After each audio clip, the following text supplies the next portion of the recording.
Welcome to the Salmon Runs YouTube. Enjoy the video. You start by opening Visual Studio Code and acting immediately.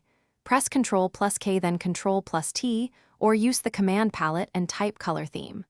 Once done, scan installed themes to see immediate visual changes and understand why theme choice matters. It affects contrast, readability, and focus. Make sure to try a dark and a light option to compare.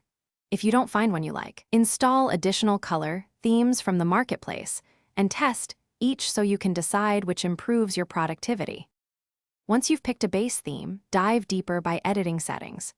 JSON for precise changes, add workbench, color customizations and editor, token color customizations entries.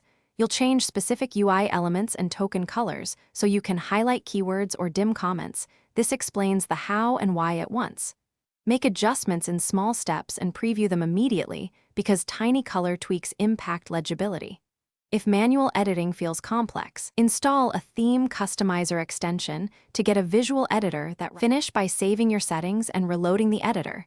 Use Developer, Reload window to ensure changes apply. You should now see your customized color scheme across the workbench and editor. If something isn't right, make sure to disable theme or syntax extensions that might override your settings, then reload again. Also keep a backup of settings.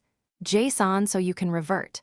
One troubleshooting tip: if colors still conflict, reset to default theme and reapply your customizations step by step to identify the culprit. Thanks for watching. Consider subscribing if we helped you.